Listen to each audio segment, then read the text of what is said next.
Let's talk about the types of models that you can have, and this is going to be important because when we're talking about the best ways to actually use these models, it matters what kind of model they are, and the different types are best for different things. So the types of models that we have are deterministic, ensemble, and analog. There are also other types of models like AI models or machine learning models. We won't be talking about those here, particularly be talking about the deterministic and ensemble models. So examples of deterministic, those are going to be your favorite models, HRRR, GFS, NAM, and then as we go into the ensemble models, we have the GEFS, the EPS, the HREF, and the SREF, and then the analog models, stuff like CSU and SIPs. Those are also models that you can use to forecast, but in this particular training, we're just going to be talking about the deterministic and touching on a few of those ensemble models. So what is a deterministic model? The important thing to remember with the deterministic model is that it is simply a best guess. It is a single best guess. There's no probability associated with it. There's no % chance of something happening. We can't determine that from one single run. We give it one observation. It's got some help from another part of the model, right? That first guess that we talked about previously. Mashes that together to make the initial conditions, runs it through one set of equations with one type of parameterizations, and then it spits out an answer, right? We give it one, it spits out one,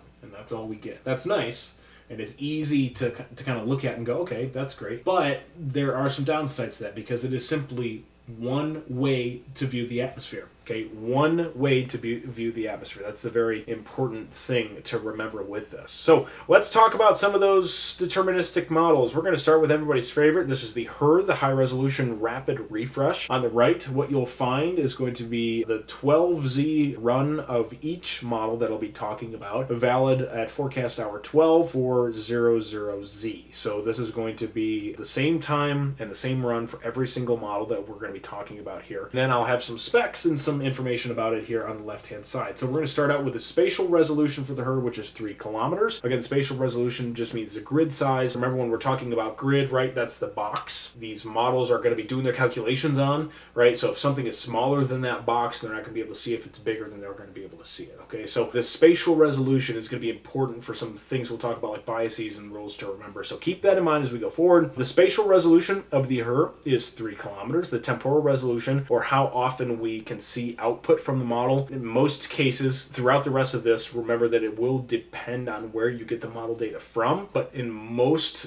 websites and places to get data, it's going to be every single hour for the HRRR. Some places I think even have it to 15 minutes. In general, it's going to be every hour in the output from the HRRR. Now the run details here, it runs every single hour out to 18 hours, except for 0, 6, 12, and 18Z, when it's going to run out to 48 hours. Okay, so every 6 hours, it will go out all the way to 48 hours, but that's only at 0, 6, 12, and 18. A few other models will have that the same sort of deal as well. It's best used for those mesoscale features, those particularly smaller features such as things like convection, snow banding, lake effect bands, little bands of clouds, things coming off of very, very small terrain features, and it's going to be used best for your short range forecasting. So the thing to remember with the HRRR, because it has that smaller grid size, that's what you're going to want to use in the short term for the small features. It's not always the best with the large features because as you kind of zoom out, you might be looking at things like the trough, but the issue with the HRRR at that size is that you have so many other little like kinks and stuff, it can get hard to actually view what we would just imagine as the nice smooth trough. So best use small scale and in the short range forecast. The known biases, so this is a fun one here for the HRRR. We talk about this a lot, right? It is the overmixing of surface moisture from the HRRR. That is it's a true bias. It doesn't always happen. Sometimes it's worse, and that's related to the schemes and things that it uses in the planetary boundary layer, which is going to be that lowest layer of our troposphere, and so that's an issue that it can have. Another thing that we commonly see from the HRRR is going to be overconvecting and an upscale growth issue with the HRRR, and that's particularly after convective initiation has happened. The HRRR will tend to kind of either blow things out into a line very quickly, or it'll just continue to add too much convection. What also kind of goes hand in hand with that is that it uses wrap initial conditions, right? So remember that the initial condition problem is that we take observations that don't fit onto our nice grid, and then we're taking some other component from either the same model or another model, mashing them together and giving it to the equations in the model to actually go through and do the calculations. So the HRRR will be using initial conditions from the RAP. That'll be an issue as we go a little bit later into this, and we'll talk about that. Just remember, uses RAP initial conditions. It can also be too late in convective initiation when you have heavily mixed environments, right? Imagine the dry line, and imagine that you are waiting for storms by 6 p.m., 7 p.m. That's when you know it probably will be happening. The HRRR might not be showing it till 8 or 9 or even later, or not at all. And that's because the HRRR tends to be too late in those overmixed environments with initiation. And another one, before we go any further, I do want to mention this as well. The HRRR is an issue with too many reflectivity objects. And so remember that the model has some kind of parameterization to handle how things act in the cloud, right? Parameterization. Particularly that's called the microphysics. The Chaser Academy is the best deal in storm chasing. Click the join button below this video and find out why. So reflectivity, remember, is not a thing that exists in the atmosphere. That's something that we measure with radar. When you go outside and you measure the temperature, right, there's a temperature outside. There's not a reflectivity outside.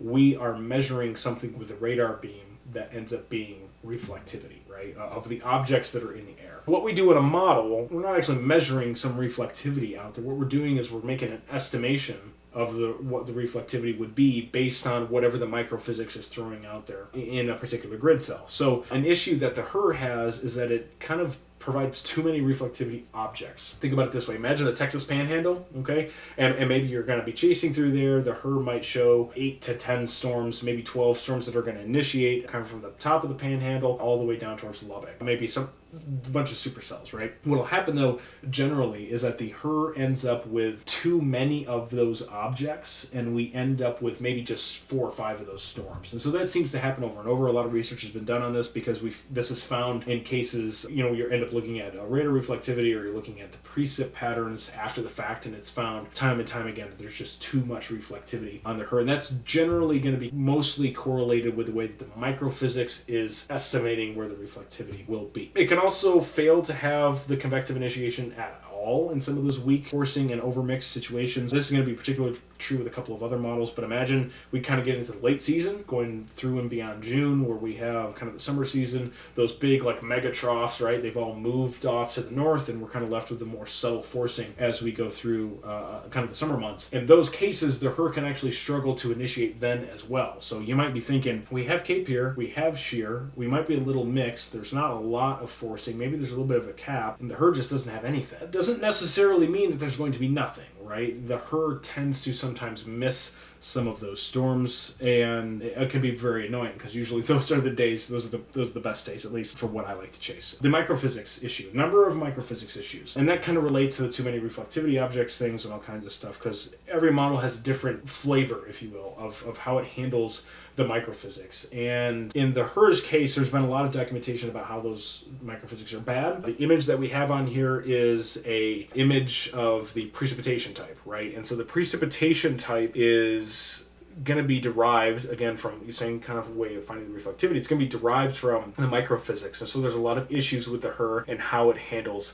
the microphysics. So in general, the HRRR, it has a lot of issues. All the models have a lot of issues. Number one thing to remember here, right, it's just a tool in the toolbox. The Phillips head screwdriver is not the right tool for the job. Sometimes you need to have the flathead or something like that, right? So there are times when the HRRR is not going to be the right one to use. None of the models are ever right, but that's something to keep in mind, right? It's kind of the best that we have at this resolution, but it does come with many, many issues. So that is the HRRR, the high resolution rapid refresh. Let's jump up to the RAP, the rapid refresh model. Okay, so this is essentially the HRRR, but a few differences here and there, and it's got a much different spatial resolution. So the spatial resolution of the RAP is 13 kilometers, right? Take a look at the differences here between the HRRR and the RAP. Look at the differences in the precip. Here's the HRRR, here's the RAP. It has very prominent differences in the ability to actually resolve that smaller convection there, particularly on the Indiana and Illinois border. And kind of going over Lake Michigan, you can see that as well, and also up in parts of central Michigan there, in the middle of the mitten. So you can see that as a problem there.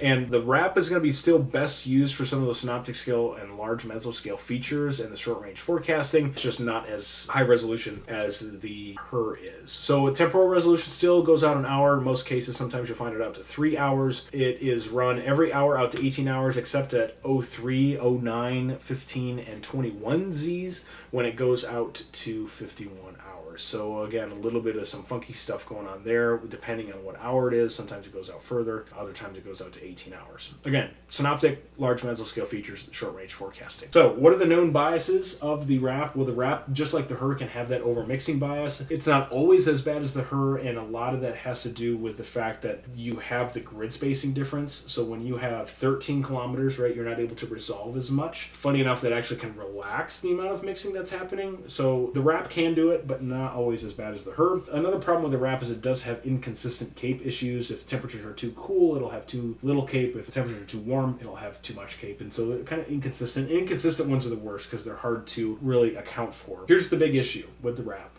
It uses GFS initial conditions, and the HRRR uses the RAP initial conditions. So if there's an error up here in the GFS, which we know happens, right? If there's an error with the GFS, it falls down into the RAP, and then that error grows in the RAP and falls down into the HRRR. Of course, there's still observations being applied here, so it's not total crap, but there will be times when you have a model that's being used for another model, you're going to end up with potential issues. But when you're doing that now twice removed, where you have the GFS going into the RAP, going into the HRRR, that's when we can really start to see some issues falling down into the HRRR. And so you have to be really careful. The best way to test this is by looking at how the model initializes. And so what that means is looking at the very first hour, so hour 0, hour 1 of the HRRR, is the reflectivity matching with what we actually see on radar? Are the temperatures matching, the dew points matching, that thing? That's the best way to tell, but there will be times when it can be wrong. Because of the grid spacing, you can fail to initiate that discrete convection. You can actually see this here just by looking at the actual model output here. When we have the HRRR, you can see those individual cells, the higher reflectivity,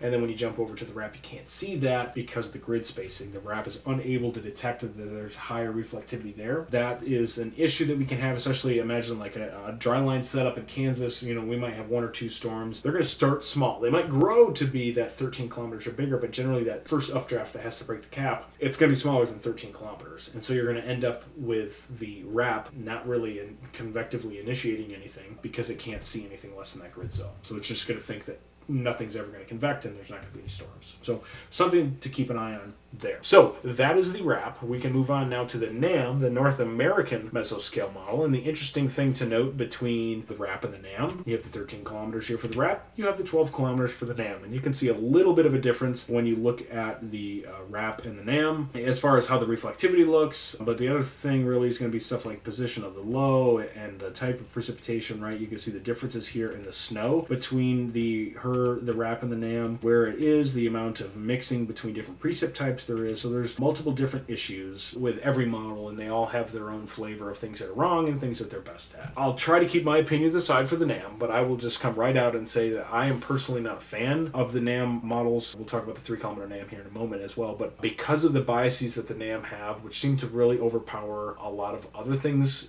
in the way that the model outputs, I tend to very rarely use the NAM in almost every situation. The thing I want you to remember when I say there's an issue with overmixing, or there's an issue with it's too cold, or it's too moist, or there's an issue with the boundary layer, the parameterizations, right? What that means is physically there's something wrong in the model that's causing one thing to act a certain way, right? Temperatures are too cool. That doesn't just mean that temperatures are too cool. There's other things that are going to cascade out of that will propagate through the model and continue to disrupt the output from what it should be. So the NAM is one of those models that I have issues with because of the amount of error that it can have, and the big ones are going to be the cold and moist bias. So the NAM, too cool temperatures and too moist at the surface. So what this ends up becoming is a situation where you can have temperatures that are too cool but dew points that are too moist. Imagine a sounding, okay? And as long as you don't have some big inversion above the surface, when your temperature and dew point profile are close together, you have super low LCLs and you get like very quick initiation of CAPE. Kind of inherently baked into this, under situations when you don't have super warm temperatures left, right, no inversions, then you actually end up with too much CAPE from the NAM. So you might see some NAM output that you look at it, dew points look great, CAPE looks great, but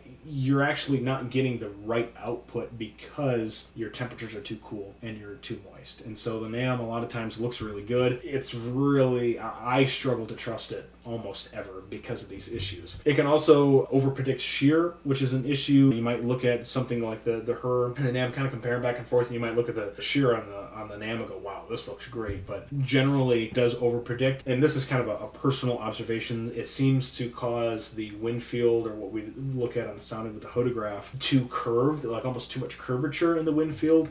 We usually end up closer to something like the RAP or the HRRR. And again, that's a personal observation there. Another bias is that it uses the GFS initial condition. So again, if there's an issue with the GFS, whatever biases the GFS have, they end up becoming baked into the NAM to an extent. Because the grid spacing, right, 12 kilometers, it can fail to initiate that discrete convection as well. So again, with the dry line example in Kansas, you might have convection that's on that tiny little grid cell, or real small inside of that grid cell, and the NAM is not going to be able to see that updraft trying to form, and it just won't be able to initiate. So that's another thing to keep an eye on with the NAM, very similar to the RAP. So we can move on here to the NAM nest. So this is very similar to the actual NAM. Notice the differences here in the reflectivity. You have one that is very sparse here at 12 kilometers, and the NAM is, as it says in the name, 3 kilometers for the spatial resolution. You can see individual storms here. You can see that there's a little bit of difference in the extent of precipitation. That's mostly due to the grid spacing, but it's more or less the same model. The temporal resolution of the NAM nest, or 3 kilometer NAM, is 1 hour. It runs every 6 hours out to 60 hours. Best used for those mesoscale features, again, because of its grid resolution, you can kind of look at some of those smaller features like convection, the banding, and things of that nature. Again, best used for the short range forecasting. Known bias is very similar to the NAM. We'll have the cold and moist bias. The biggest issue that we see generally with the 3 kilometer NAM, and again, this is why I don't use the 3 kilometer NAM very much, it overpredicts the strength of cold pool. When you have some kind of rain, convection, or whatever, it has rain that's coming down, right, hitting the ground. That kind of pool of rain-cooled air that forms, it spreads out. Or if you have a supercell, it can actually be kind of tucked away and organized in a sense so that it doesn't kill the storm. Essentially, an outflow down at supercell is a supercell that kind of has lost its cold pool and it can't bring in inflow anymore. But that's a training for another time. So here, when we're talking about the cold pools, that rain-cooled air, what can happen with the NAM 3 kilometers specifically, because of the way the physics and everything are set up, it can cause the cold pool to kind of rush out away from the storm too quickly, and it will actually overpredict the strength of the cold pool. What happens because of that is we end up with too much upscale growth, so we become far too linear, and we actually over-convect. And so you'll see that a lot of times where the NAM for like 1 hour might have some kind of discrete storms, and then instantly after that it's just big squall line.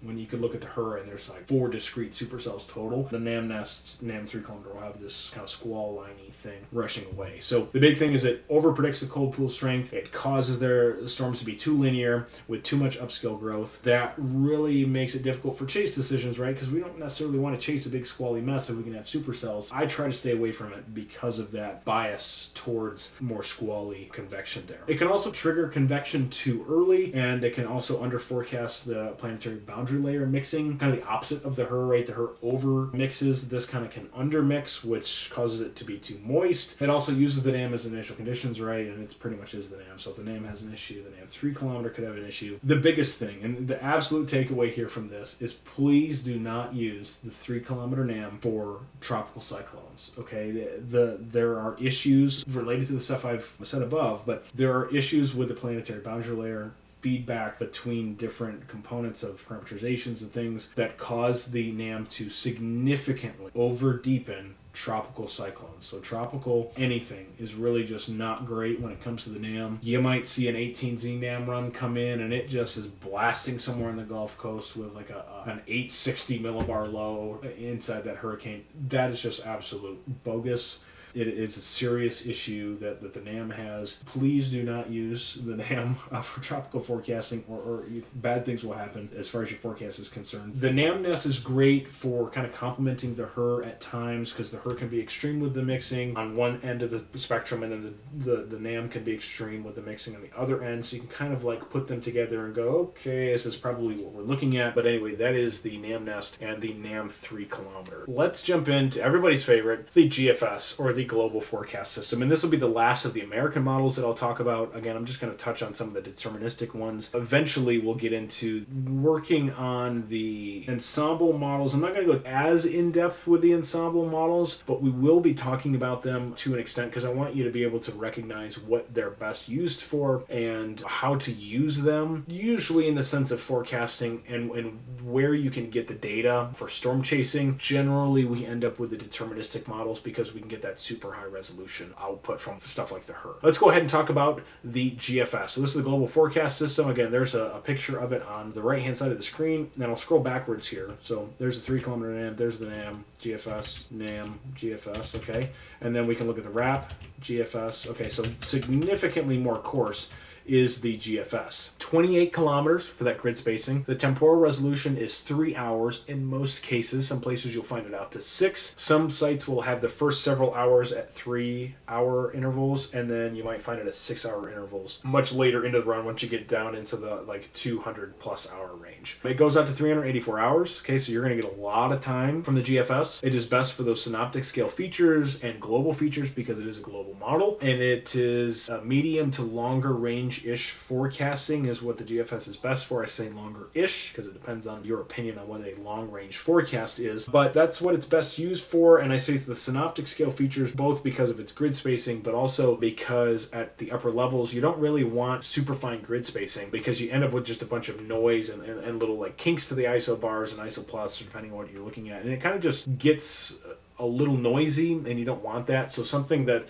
has a very poor resolution like a 28 kilometer GFS, things are a little bit better here because things are a little bit smoother when you get into the upper levels. Okay, so the biases of the GFS are not necessarily as important as some of the smaller models like the HRRR and the 3 kilometer, but you do end up with some kind of funky ones. The GFS does not handle elevated convection as well as some other models. It is, as it stands now, not able to have elevated convection above 300 millibars from the surface, and so that's getting up around that 700 millibar layer. It depends on where you are, obviously what your elevation is, but that's roughly about 3 kilometers ish depending on where you are, and so that ends up being an issue. Not always do we see elevated convection above 3 kilometers, but when we do, the GFS is not really able to resolve that, so we can have some issues there. That also has an issue with initiating topography-induced or terrain-induced convection, so if you're trying to figure out whether or not storms are going to initiate on the cap rock and settle flow in the Texas Panhandle, GFS is not going to be the right model for you. It can often be too cloudy. Many of the models struggle with forecasting cloud cover. We're just not good at really finding the best ways to handle cloud cover in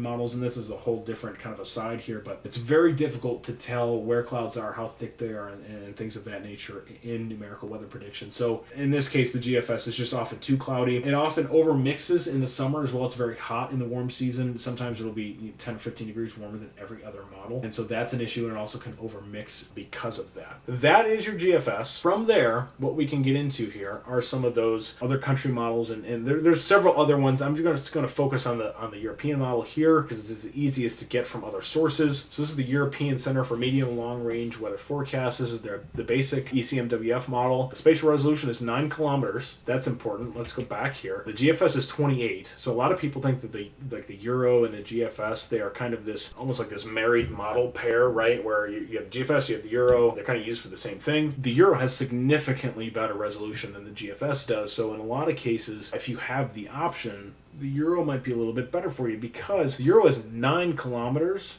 right? We saw that it was 9 kilometers here for the spatial resolution. And look, you can see individual convection there. Let's go all the way back to the NAM. The NAM is still 12. The RAP is 13. So the Euro is third on this list, or even second, if you will, because the HRRR and the NAM nest are both 3 kilometers. And then the next one is going to be the Euro. And then you'll have the NAM and the RAP and then up to the GFS. And so its temporal resolution is 3 to 6 hours, depending on where you find it, or how deep you are into the actual forecast hours. It's run every 6 hours out to 240 hours, so shorter range than the GFS, but it is fairly accurate compared to the GFS, and in a lot of cases in the longer range. That's kind of a useful tip there. Again, still best used for the synoptic scale features and large mesoscale features and also the global features, as it is a global model. Not a lot of documentation on most of the biases here. They're almost consistently updating the Euro and adding new things and fixing things, but it does have some inconsistent issues with tropical cyclone intensity. But of course, there's a lots of work that's being done to fix this. So again, when you're looking at this, there's a lot to think about, right? The resolution of the model, what are the microphysics, how is it handling certain types of convection, certain scenarios. Those are all different things you should look at, but the best way to handle this is by looking at multiple models. Don't just pick one and say it's your favorite and always does best here, always does best there. Look at all of them. Get kind of a picture. And the other thing is, a lot of people like to say, I think the HRRR does best in this situation or does worse in this situation, which could be true,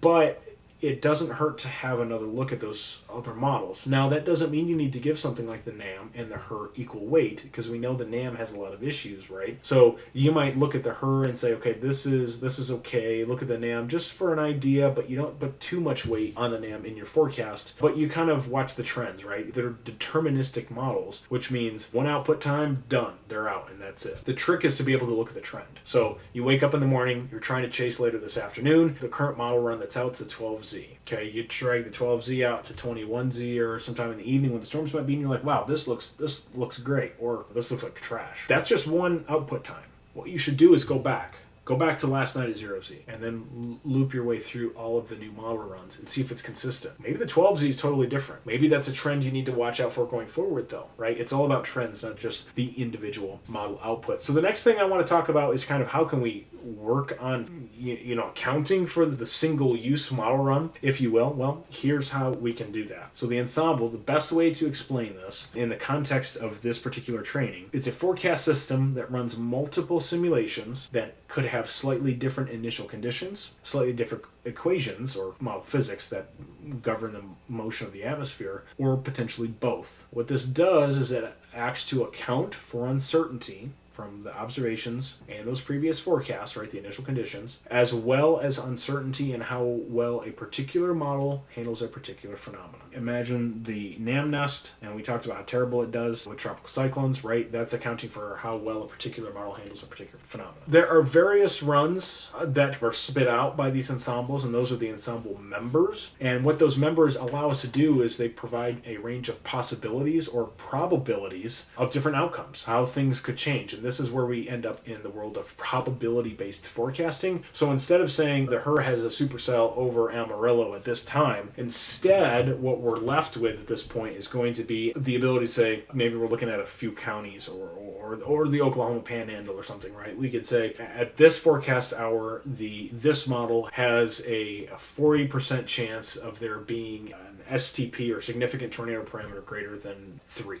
or something, right? That's what allows us to do the ECMWF, for example, or EPS, which is the European version or the ensemble version of their ECMWF model. They have over 100 members. And so those are 100 different possibilities. And from that range of possibilities, you can create a probability outlook for how things might go. Here are some ensemble models. And essentially what you want to look at when we're talking about this is notice their differences, right? Notice how you don't really have reflectivity output from these. And so they're not in the same categories as the deterministic models as far as what they're able to show us, but there's a lot of interesting things that they can show us. And so these are going to be plots of 6-hour QPF, the probability of that QPF over the 6 hours being greater than 0.01 inches. So basically the chance of more than a trace of rainfall. In the upper left, you have the European ensemble. In the bottom left, you have the GFS, or the American ensemble, the GEFS. Again, if it has an E in it, probably it's for ensemble. It's just the basic rule of thumb there. And then you have the Icon EPS ensemble. So this is actually the German model, which is the Icon, it kind of infused with the EPS there, which is again the European ensemble. And then you have the CMCE, which is the Canadian ensemble. Believe it or not, these are the same exact maps here, right? Probability of more than 0.01 inches of QPF over 6 hours. All of them came from the exact same time, the 12Z run, except for the GFS here. The GFS is the only one that does not. And it is going to be valid, though, all at the same time, that 0Z time on this Thursday here. So what you see is some pretty stark differences. You can see that the two EPS are relatively close in shape, but you have quite a few differences between the GEFS, the EPS, and the CMCE. So differences there. And when you're using these ensemble models, they're really good for, let's say we're several days out. They're really good for nailing down, okay, how are ensembles trending for this region, right? If I'm trying to plan a chasecation and it's kind of the week before, I'm trying to figure out which area of the country do I want to go to first. Do I want to go up north? Do I want to go up down south? Am I thinking high plains? Do I need to be in Iowa? That kind of thing. The ensembles can give you that kind of long range look, right? It's going to be more wet in Iowa. You're going to have better troughing going through Iowa. It looks to be more kind of in that left exit region of the jet, kind of in Iowa over this time frame. So maybe I want to go to Iowa. Right? But you're not just looking at it and going, okay, the GFS has this at this time. It's a probability-based forecast. So you can look at it and say, there's a 50% chance of what you would consider good chase conditions in Iowa, and only a 20% chance in the high plains, right? So then you can start to gauge things. And I like to use these ensembles best as you're getting into that kind of the longer to medium time range, because it gives you a better look probabilistically at how things are going to unfold. And the other thing is that you don't really have the spatial resolution that you really want as far as storm chasing is concerned, like you'd get from models like the HRRR, just simply because they are looking, you're getting this from the Euro model, the ICON, the Canadian version of the GFS, and the GFS. These are larger resolution models. And so with that, you end up with not really the ability to look at convection. However, there are some specialized ensemble tools that we can investigate here. One of those is the SREF. It kind of depends on how you like to say it. This is the short range ensemble forecast, and actually, forgive me, it should be SREF, SRF, or the SREF, but the short range ensemble forecast. And so this is a special blend of models. What this does is basically what it's going to do is it's going to take the ARW and the NBM, which are different types of models, the NBM and the ARW, different cores for a certain type of model. It's going to take them and it's going to kind of blend them together to come up with some probabilistic guidance for kind of a higher resolution look at things. And so this is available through the SPC. What you'll find up there in the upper left, that's the same greater than 0.01 6-hour QPF. And then you also have a greater STP, significant tornado parameter, greater than 1 for the other map. That's the probability of that, which is very useful. And then you also have what's called the SREF plumes. And the plumes are just a mediogram or a time series graph of certain parameters with time at a point. And so what you're looking at there, this is going to be the amount of most unstable cape for a point in Indiana for the same day as the maps. And so you can see all the multiple different lines. Those are the different members, and it's kind of showing you the different possibilities and outcomes from these kind of a range of models from the SREF. The other model that we can get kind of in the same idea is the HREF, or the High Resolution Ensemble Forecast. It is a CAM ensemble, CAM meaning convecting allowing model. So that's going to be things like the HRRR, that's going to be like the ARWs, the high-res window, which is something I'll talk about here in a moment, the NAM nest, things of that nature. Okay, so it's a CAM ensemble of various CAMs, which is going to be the HRWs, the high-res windows, the HRRR, and the NAM nest. So it's kind of just taking all of these CAMs, just kind of mushing them together, right? So let's say I have the NAM nest and the HRRR, and they both have a supercell over Indianapolis or something like that at the same time. So you could say, okay, there's two CAMs that have a pretty good agreement on this particular outcome. And so you take that with a bunch of other CAMs, stuff that comes from NSSL and other places, and you can derive some form of probabilistic guidance from that. And the nice thing about the HREF, as far as severe weather is concerned, is that it's designed specifically for use in severe convective storm situations. Now, there's other uses for some of the HREF output, but there's a lot of guidance that's designed specifically for severe convective storms. This is also going to be available from the SPC. And for example, you have what are called stamps. And so up in the upper left there, that top picture, you can see all the different models. So you have the HRW NSSL, the HRW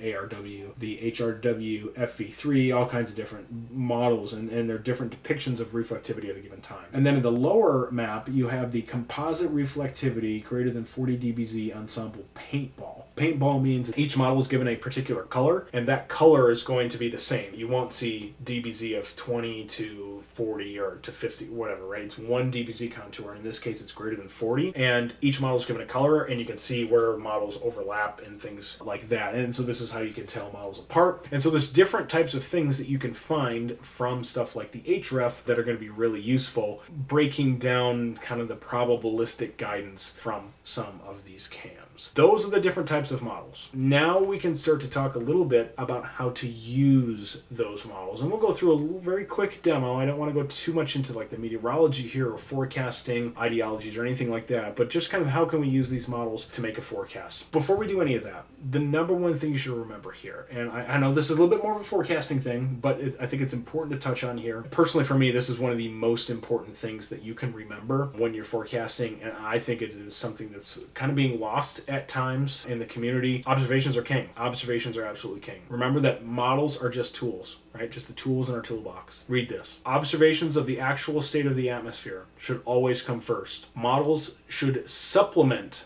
the observations in your forecast process, not the other way around. The Chaser Academy is the best deal in storm chasing, and it costs less than a combo meal at McDonald's. Unlock instant access to exclusive storm chasing presentations, participate in live group coaching sessions, and get answers to all of your questions in the unlimited Q&A chat. Whether you're a beginner, a veteran, or somewhere in between, our expert coaches will help you take your storm chasing experience to the next level. Click the join button below this video or on our profile page and enroll in the Chaser Academy right now. What does that mean? That means that when I'm looking at a forecast, I should be sitting down looking at the observations first. How has temperature been trending? How have dew points been trending? What are the winds like right now? What's satellite right now? What does the reflectivity look like right now? I can pull my models, right? After I've looked at all those observations, upper air, the radiosondes, the soundings, everything. Mentally in my head before I look at the models, how should this current situation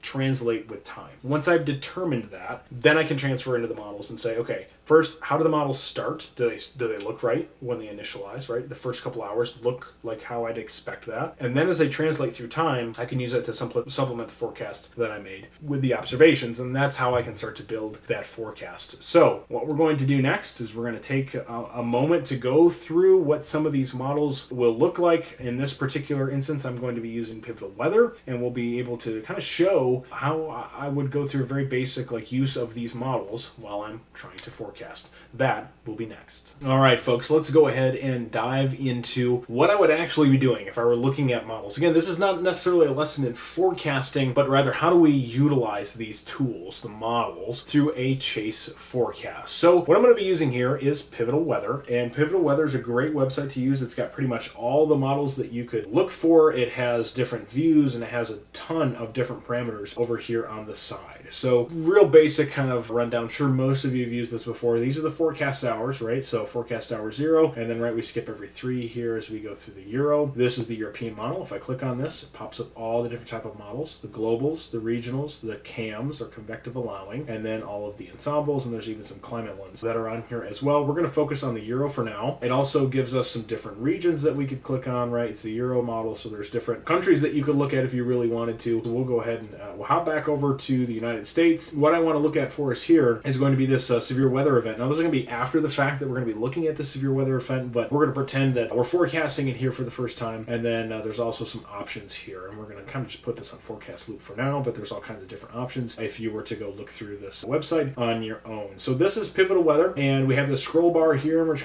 going to scroll along, and you can see how kind of the waves are changing as we go through time in the model. So this is the Euro model, and most of the model output, you'll find that we have some kind of information about what it is, where the time is at here in this particular model. So forecast hour 0, that's what the F number means. F000 is the forecast hour 0, the time that it's valid for, the time that the model was initialized. So we know this is the 12Z model from the 19th of March, 2025, and we can see that it's valid at this particular time, the 12Z. If I step forward, you can see that now it's valid for 0Z and so on and so forth. And then we typically have some kind of color bar also associated with the figure on the bottom. So this is the Euro model, and what I have pulled up here, this is the 300 millibar height forecast. So this is kind of the upper level of the upper levels. This is kind of where we want to start here in the winter months to kind of get an idea of the jet. So let's say this is the couple days leading up to this event, or even the morning of. What kind of things might I be looking at? And I'm going to be starting with the upper levels, right? The forecast top down. That'll be a forecast training for really a different video here, but I'll throw a little bit of that stuff in there as well. But kind of how do we use these models? We're going to be starting here with the upper levels, and I'm going to be starting with with something that has a more poor resolution, right? So a bigger number, but what that means is a smaller resolution. So that's going to be something like this 9-kilometer Euro. That could be something like the RAP. It could be something like the GFS. I personally like how the Euro kind of handles some of these upper level systems a lot of the time. So I'm going to start with the Euro here. What we're going to do is just kind of loop through what this might look like as we go forward in the future. So as we go out, this is going into the evening of this weather event that'll be happening on the Wednesday here. So this is going to be the first few hours of our model. So this is the morning of, and then this is kind of going into the evening. So kind of the big thing here that we're able to see is that there is this kind of translating jet streak feature, kind of the exit region of this upper level jet that's kind of swinging through parts of Illinois into Indiana and even parts of Michigan here, and then eventually later in the night into Ohio and up into Ontario. So we have this upper level trough here, and that's all great. The nice thing is that you have these nice colors here on this particular model, and what we can look at here is how the Euro model here in particular is handling this. What I'm interested in is this kind of left quadrant here of the jet. This is the left exit region, and that typically has rising motion associated with it, and so that's why I'm interested in it, because that's going to kind of be the best area for us to really pinpoint where we're going to be looking for the area of convective storms. And so when you're looking at this, you might look at 300, then you might go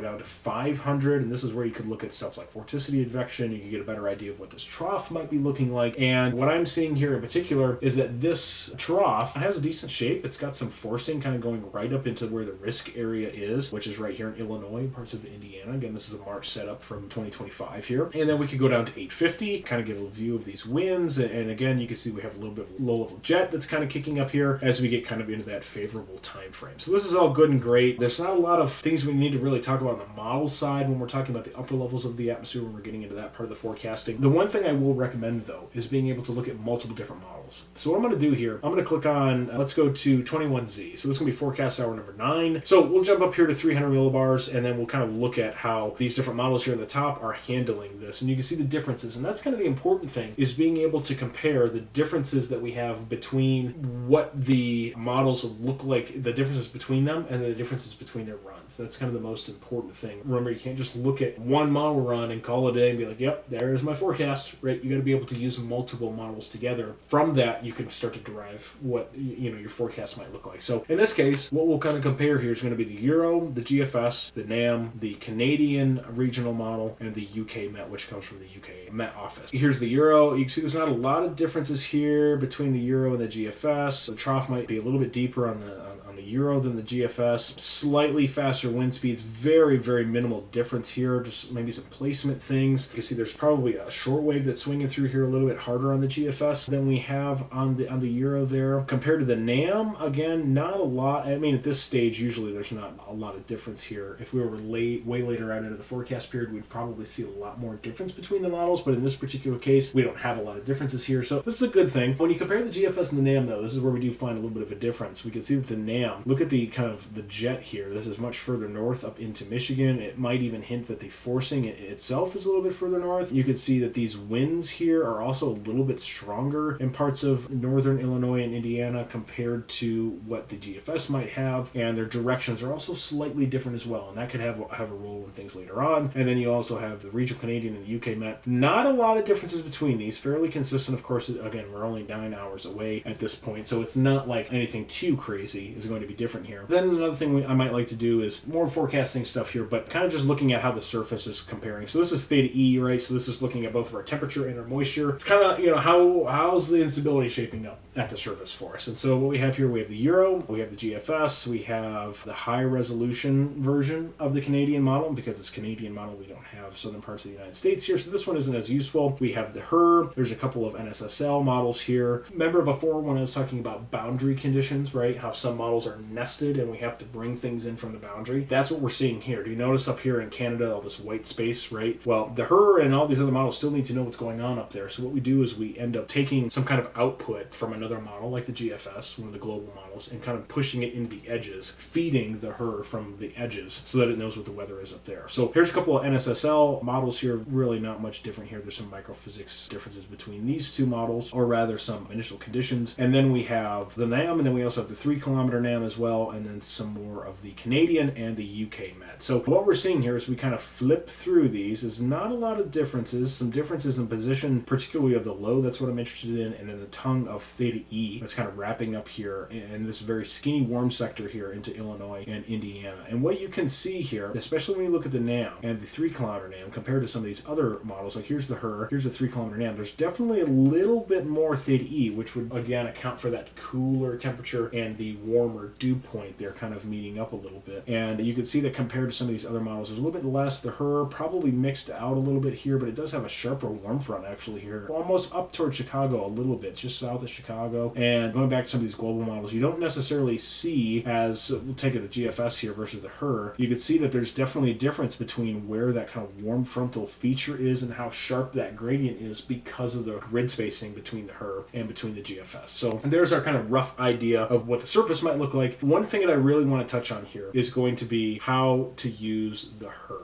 And that is really the most important component to all this, because the HRRR itself and other models like the HRRR, you have the reflectivity. And so the reflectivity allows you to kind of see what the storms might look like. So what I'm going to do here is I'm going to kind of flip to the HRRR, same forecast hour, and I'm going to send us down here, kind of zoomed in here on Illinois and Indiana. So this is the warm sector that we're looking at. I'll throw the temperature on here so you can kind of see what we're working with. And I'll even like back this up 1 hour so we can kind of see. Very skinny warm sector, not a lot of warmth in here. We kind of have this cooler kind of air mass back over in here. You can see we're looking at the precip shield there that had some snow in it, and you can see the cooler temperatures arcing this way, the 70s going all the way up into the mitten here. But this is kind of interesting. We'll want to keep an eye on this as we go through this forecast. But we can also look at the dew point. Okay, we've got some 50s dew points here. Here's kind of that boundary. 50s dew points extend all the way into Indiana here, but when we looked at the temperature, we did not have those nice warm temperatures there. They're kind of shunted here in parts of central Illinois. So when we look at our Theta-E, you can see it very diffuse, but we still have this axis here going up through central Illinois, some slightly higher Theta-E. Here's an important concept, and this is particularly about soundings, and I see this mistake happening a lot. Let's say I have this map. If I were to click a sounding on this map, here I'll click it, I'm going to get some kind of sounding. When you look at the sounding, you can see, okay, we got the photograph, we got the profile here, some different numbers and different things, right? And you can kind of see where you click this sounding on the map up here in Minnesota. Now, the problem here is that when you're taking a sounding, you want to essentially sample what the atmosphere looks like without some kind of rain involved, right? You want to know what the atmosphere looks like before it rains, because when you start raining, that's when you have weird things going on with the microphysics trying to make it rain. And that's an issue that some of these models have, right? So when you're taking a sounding, I recommend not taking a sounding just from any map. If you're forecasting for things that are not rain, this isn't a big deal. Let's say I have this 850 millibar map and I just like click a sounding right here and I go, oh yay. This isn't a good practice, because if you notice over here on the left hand side, these little red lines, this axis right here is omega, or rising motion in the atmosphere. So when we're looking at this, what we're seeing here is the amount of kind of lift that we have, and generally this should be very small. It's very small in the synoptic scale, but it's very large inside of thunderstorm updrafts. So when you start to get these red bars kind of extending way to the right, that's telling you that this is a contaminated sounding because you've taken it somewhere in or near an updraft. When you're taking soundings, I highly recommend, for pivotal weather, you could use the reflectivity with precip type, you could use the 1 kilometer or composite reflectivity, or you could come down here, use everybody's favorite updraft helicity and reflectivity here. Please use this, because the last sounding that I took, it was like right on top of this, and that's when I got some of this red barring here on the side. So I'm taking a sounding in the middle of a thunderstorm. That's not going to be representative of the atmosphere. So I recommend every time you take a sounding to use the reflectivity map and say, okay, I know that a thunderstorm inflow comes in generally from the east and south. So I'm going to take my little cursor. Imagine I'm trying to look at these storms. I'm going to go to the east and to the south and click out away. And you'll notice that I really reduce the red bars over here. I don't have any cooling from the rain at the surface. The dew point's not messed up, and I can see what the photograph looks like without any issue. This is how you take a sounding. This is how you find the right environment that your storms are going to be feeling as you're going through the process of forecasting. So that's very important. I absolutely recommend that you are using the reflectivity. So here, I'm not going to take a sounding here. I'm not going to take it down here. I'm not going to take it up here. I'm going to go out to the east and down to the south. That's the kind of the flow that these storms are going to be feeling. And so that's when I end up taking the sounding. I don't have any red bars here. I have this nice big photograph, big looped photograph here. I don't have any issues with my wind. My temperature looks good. My dew point looks good. This is a good sounding representing what the herd thinks the atmosphere is going to be out in front of these storms. So watch what happens again. When I take a sounding inside of the storms, I end up with this mess. This is a significantly contaminated sounding, okay? You can see I have a very moist temperature dew point profile. That means it's literally raining where I took this, and you can see that with the reflectivity. Now, another thing to be careful of is the significant tornado parameter. Not all the time, but in some cases, you'll find like this. Sometimes you'll find these little bullseyes of very, very high significant, I'm trying to put it right on that 2.9 there. Very high significant tornado parameter. That's because it's actually occurring somewhere inside of these storm updrafts or very near to them, where you have this kind of elongation of the hodograph and you might have a better instability. So that kind of causes the significant tornado parameter to spike. But if you actually take a sounding here, you'll notice that we have some contamination from nearby convection. And if I click on this, you can see kind of where this is right here. That's in our significant tornado parameter area. And that's going to be associated, if I turn this back onto the reflectivity here, kind of watch this area right here, kind of right above this little part of this county here. When I put the reflectivity back on, you're going to notice that there's going to be some type of rain in there. Here's that county, here's where that rain is, right? So it's kind of out in front here a little bit. You might have a little supercell looking guy here, but that significant tornado parameter is going to be spiked because of that little area of reflectivity and rotation that you might have in the storm, but it's not necessarily representative of what might actually be happening. So if this is my little supercell here in Indiana, I'm going to take my cursor out here, out away from the rain. It's not all the way to the south, but it's south enough to get out of the rain. And you can see I don't have some crazy moist profile. Might be a little bit of contamination. This might be anvil related up here. This isn't always a problem when it's kind of above the 6 kilometers, but when it's down in here, that's when it's usually an issue. My hodograph looks fine. My winds look fine. This is probably a pretty good sounding. But if I take this in the middle of this updraft, that's when I'm going to come in with big issues, and I have this big area of contamination. Okay, so that's an important concept here. Let's back up. We're looking at like our temperature. I'm going to put our loop back on here. And so we're kind of scrolling through, and we can see, okay, great. Here's our warming during the day. And, you know, as you're going forward, there's kind of this funny little area of warmth in here. So is that something goofy with the model? Who knows? Something we have to keep an eye on. Very interestingly, at this resolution, you can see lakes, like this little lake up here in Minnesota. So you can see that it stays cooler throughout the day. You can see where the snow fell, right? Right here, this is a swath of snow. So there's all kinds of cool little neat things you can see on here, especially at night. You can see that swath. Look at that next day, and then it actually starts to melt some. So that's kind of a little interesting thing there. So anyway, we're tracking this flow, right? Coming up here through Illinois, going into Indiana, and eventually into Michigan. Kind of does a couple of translations as it goes northeast. And what we can see here in the output, we can see where it rains right in here, right? Cooling of that surface. And so we want to be able to take those soundings and analyze the atmosphere as relative to where the storms are, right? So we always want to have context of where the storms are in these particular simulations, because I don't want the storms to be here and go kind of behind the storms and go, oh yeah, this environment looks great, but it's actually way back behind the storms. That's not going to help me. Look at how messed up my hodograph is here. This is not right. I have all kinds of goofy wind things going on here. This is behind the storms. So when you get into these really small models, when they can resolve these convective cells, you have to be very careful to be able to determine whether or not you're actually sampling or analyzing the atmosphere ahead of the storms that the storms are going to be feeding off of. That's why, for instance, if I'm going to be looking at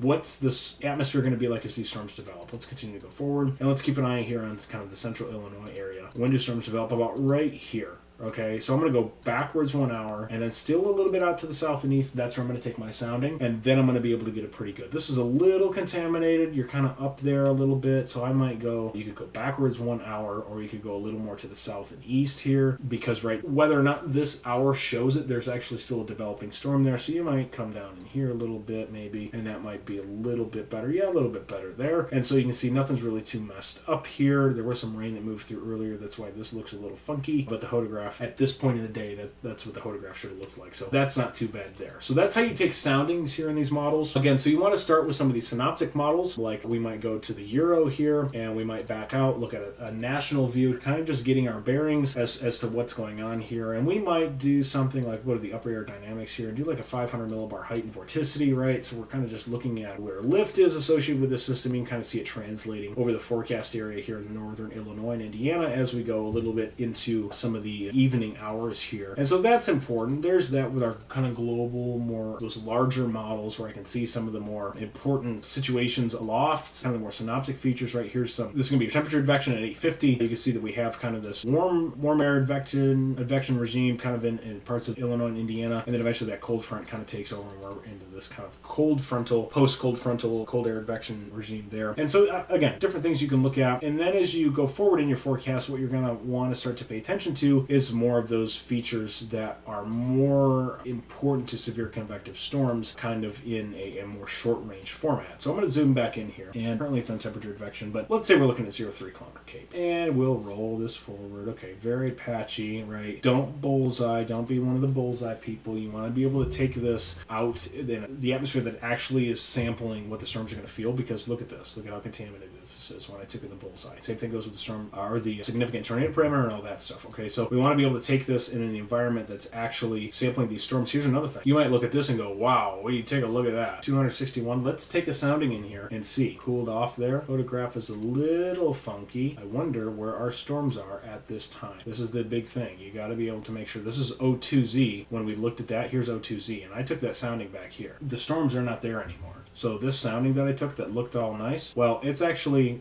behind the storm. This is the context you want to look at. So now we might look at something like this 0.3 kilometer cape, and again, ignoring the bullseyes, right? Kind of mentally average and smooth things out in your head. Okay, there's not bad. We might have, 50 to 100 joules of 3 kilometer cape in here. A couple areas that might be a little bit more, but again, you want to kind of work out those bullseyes. When you look at cape, again, work out some of the bullseyes and average your way through this. There's not very unstable atmosphere here, according to the HRRR at this particular time frame. The other thing we want to talk about, stuff like supercell composites, significant tornado parameter. These parameters are going to be maximized inside of where those storms are strong, and so that's why you end up with these bullseyes. So you might look at this and go, oh man, I need to go target this particular county, this particular town, because that's where the 15 supercell composites at. Not really how it works, because look, when I take the sounding here, look at the contamination that we have in the lower levels, and then up here in some of these middle to upper levels of the storm, and it just looks that way because that storm is doing something to the photograph locally, but I'm still taking the sounding inside the storm, and that's not what we want. So we want to kind of take it out in here. Maybe we can see that kind of 3 or 4.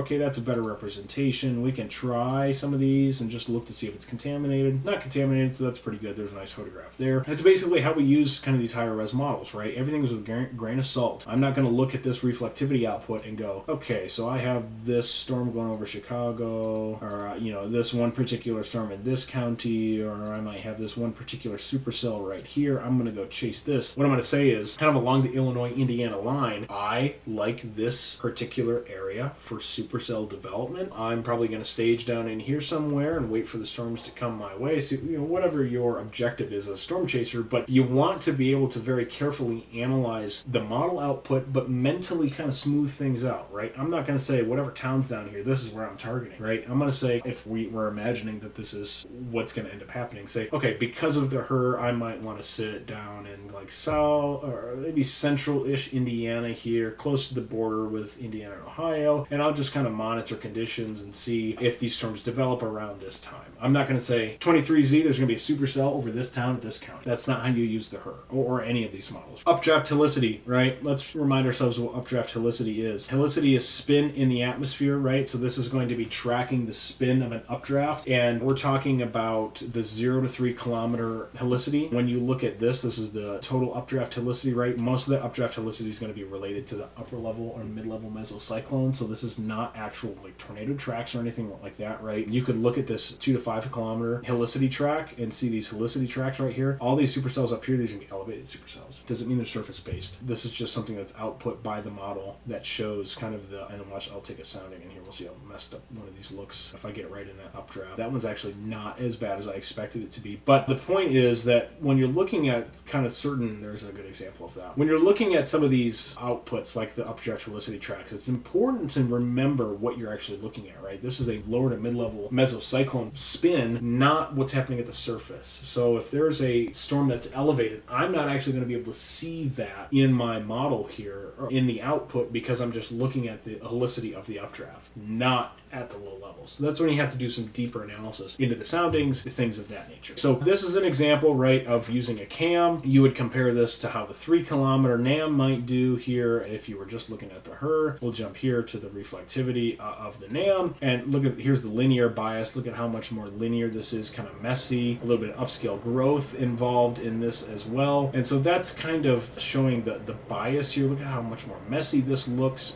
We'll take a sounding out in here and see what this looks like. Probably going to be a little bit cooler, and you can see that here, cooler and more moist, right? The temperature and the dew point profile becoming closer together. It's kind of what I was talking about there. And this particular case, the shear actually doesn't look to be all that much more extreme than the HRRR, which is usually the case. The NAM is usually a little bit more extreme with that shear. Might be a little bit, but not terribly. What you'll see this, at least in my opinion, you'll see it a lot in the south, where the NAM and the NAM nest are a little too aggressive with that shear. It's usually ending up more curved in those photographs. Here, this actually doesn't look too bad. So you might compare some of the cams. Of course, we have our RFS, which is currently unavailable, but they are supposed to be updating this in spring. But this is, again, just another cam that you could use. This is going way, way, way back there. That's what this is for, and this will probably mess up my forecast hour that I wanted here, but there's a couple of NSSL cams here that you could look at. These have different microphysics, and it actually says here. So this is an experimental NSSL convective allowing model using the MPAS core and Thomson microphysics with her initial conditions. So just different types of configurations of these models, which are important because they can tell us different things about the atmosphere. They handle different things better, right? We've talked about that. Another thing, let's take a look at some of these ensembles. Pull up the EPS here. Notice that this is the 2 mean temperature, not just, or the 2 meter mean temperature, not just the straight